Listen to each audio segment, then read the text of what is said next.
Hey everyone, welcome back to my channel. I hope you're all doing well out there, and today we're going to make a case for physical media once again, and this time we're going to discuss Walter Hill's The Warriors. Now this set is from Arrow Video. It's a cool set. We're going to go through it right now and the movie a little bit because The Warriors is all kinds of kick-ass kind of movie if you've ever seen it. This 4K set came out back in December, I believe, and Arrow Video put it out, and I have the limited edition set. It's sold out on their website. I checked it out, but you might be able to find this somewhere else. So if you love this movie, and we're gonna get into it because the transfer is really, really freaking good. And it was supervised. Walter Hill gave his blessing to the transfers, and it's the best the film's ever looked. I have the old director's cut Blu-ray that came out years ago, and that was decent. You know, way better than the VHS copy or the DVD. But this is definitely the definitive version of The Warriors. And, you know, this is a great set. Let me pull this bad boy out. You got this cool slipcover with the artwork. And on the back, you got all your special features on the discs. And there's a lot of special features on this disc. And there's a lot of cool things in here. Now, give a little history on this movie. The Warriors came out February 9th of 1979. It was co-written and directed by Walter Hill. This is based on a novel that came out in 1965 by Saul Urich. And Walter Hill in the 70s had done Hard Times in 75. That was his first movie. Then The Driver in 78. And then this was his 79 movie. And then he would go on to do The Long Riders in 1980. Southern Comfort in 81, which is a really badass movie, and then 48 Hours in 82. And then he would go on to do, another 48 hours, more movies, Extreme Prejudice, another 48 Hours, Last Man Standing, tons of movies. I mean, Walter Hill's had a long career of producing and directing films. And yeah, this is a kick-ass movie. In this film, we got Michael Beck as Swan. He is one of the leaders of the Warriors, his gang in New York. James Remar plays Ajax. He's kind of the hothead of the group. He's ready to go at a moment's notice. And David Patrick Kelly plays Luther, and he causes why he is the reason why the Warriors are fighting for their lives to get back to Coney Island this night. And this movie has a very simple premise.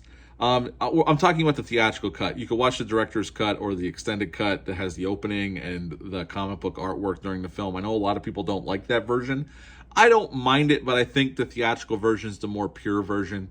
I think it's the best version of it. The director's cut's interesting to watch as, this other kind of version of it.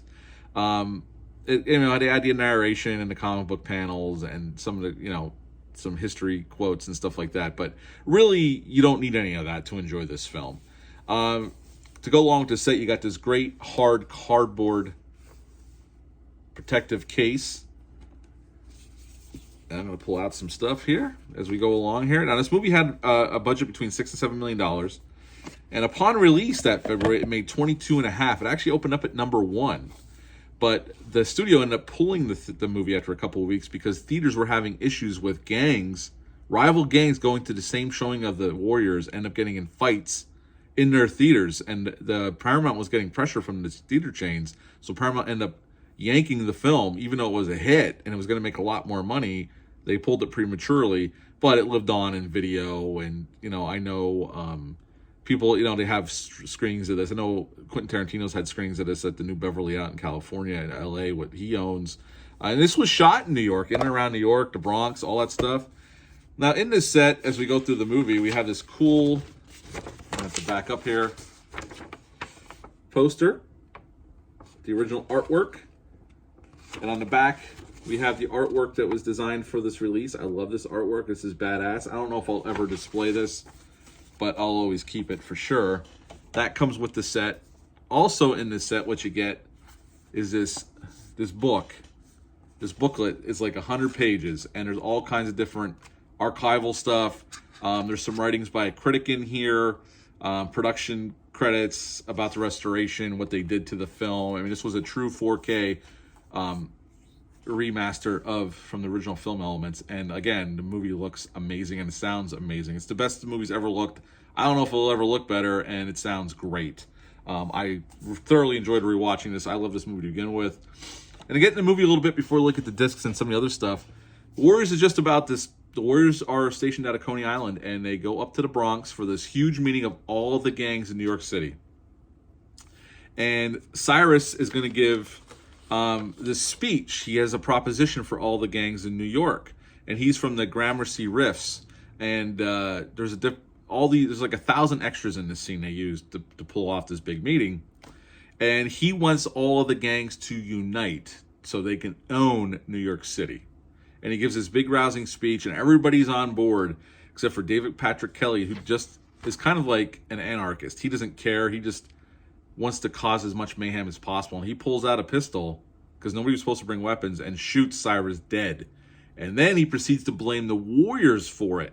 So basically now they're on a mission to get back to Coney Island before they're killed, because all these gangs think they're the ones that killed Cyrus, and they're being chased through these different territories by these different gangs. We see them fighting the Baseball Furies and other gangs, and some of the guys are they get lulled into a sense of security with the Lizzie gang. All these women almost get killed by them, and they get out of there. They get broken up for a little while. Some of them, James Remar's character gets arrested. A lot of stuff happens. Some of their group gets killed. So the Warriors are in a fight for their lives. It's like an adventure story too, but it's just a violent, rated R adventure story. They finally make it back to Coney Island, and the truth gets out, and David Patrick Kelly and his gang end up getting killed, and the Warriors are good, and that's the end of the Warriors. Very simple premise, but this movie is awesome, man. It moves at a shot. I mean, the movie's only an hour and 33 minutes long, and it's rated R, and it moves at a shot. It doesn't waste any time whatsoever. We get a little insight into the Warriors and the gang culture, but really it's about these guys in this group that are just trying to fight for their lives and get back to Coney Island. And if you can dig that, it's a great movie. It's so well shot, so well told, it's so well acted. The fight scenes are great. And a matter of fact, the stunt coordinator on this film was Craig R. Baxley, who you might know if you're a fan of movies like Stone Cold. He directed that. He directed I Come in Peace with Dolph Lundgren. He also directed Storm of the Century, the Stephen King adaptation that was on TV, the miniseries. He was a stunt coordinator for years on other films, big action stunt coordinator guy. And he does a nice job here. He's actually in one of the scenes, the fight with in the bathroom. Plays one of the other gang members that the Warriors are fighting. So he's even in the movie. But Craig R. Baxley's been around for a long time. Again, this was shot in New York City, Queens, Brooklyn, and etc. David Patrick Kelly actually improv'd the line, "Come out to play." That was actually, he just improv'd that line, and it's an iconic line in this film.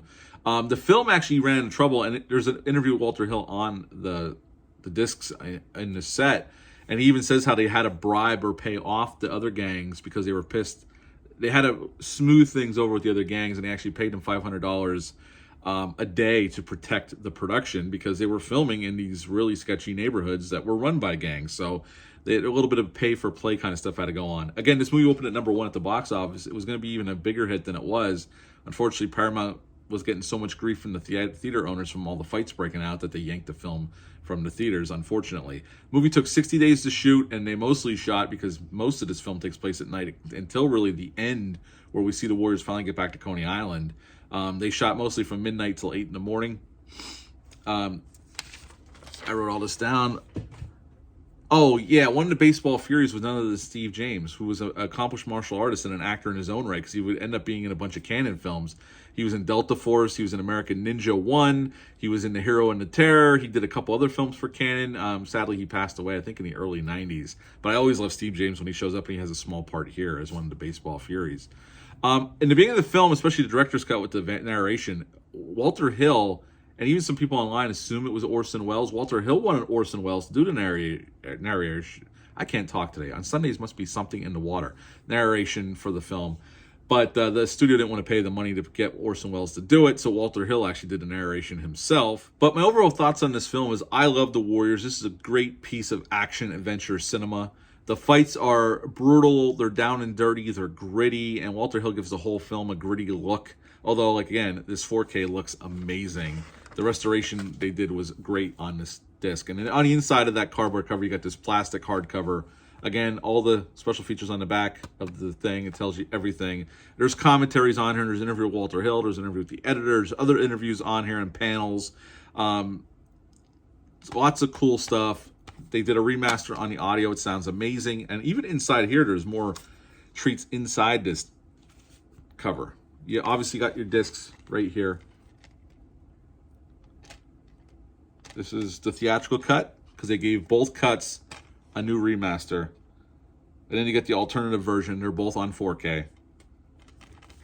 And then in here, you get these postcards with artwork. Let me get these different pictures from the movie.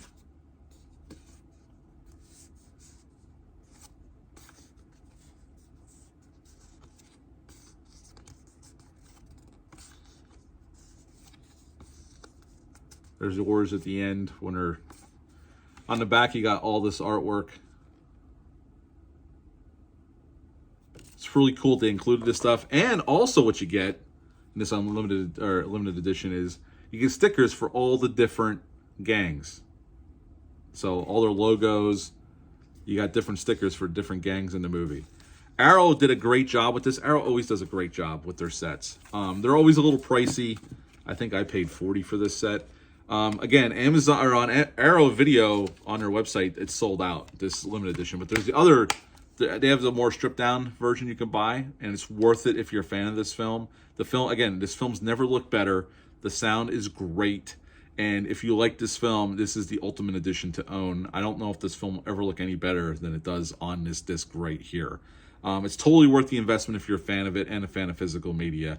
Look around, though. You might be able to get it cheaper. You never know. There's sometimes, you can check Orbit. Sometimes they're running sales, or even on Amazon or Arrow sometimes has a sale. You just got to look around. Maybe you can get it on eBay, but it's definitely worth owning if you're a fan of this film. And The Warriors kicks ass. I mean, this is a movie, if I had to rate it right now, and I've reviewed this in the past, but I wanted to go over this set because I just think if you're a physical media fan, this is a great set to own by Arrow Video.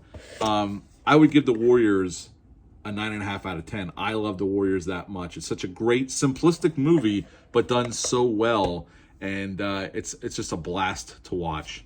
And yeah, and it's just very interesting with all the different gangs. They kept it simple, but it's interesting with all the different gangs had their own thing, all the different uniforms.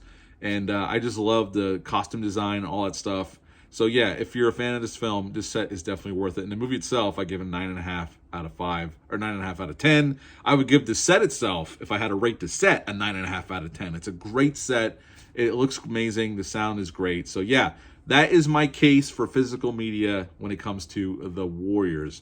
Do you own The Warriors on 4K or the old Blu-ray? Leave a comment down below. Let me know. Do you like this film? Leave a comment down below. Let me know. Are you a fan of physical media? What's your favorite sets that you own? I know I just did Friday the 13th last week, and I appreciate everybody who's commented on that video, and it was really well received, that video. I appreciate you all out there. But that's it for this video. Until next time, bye.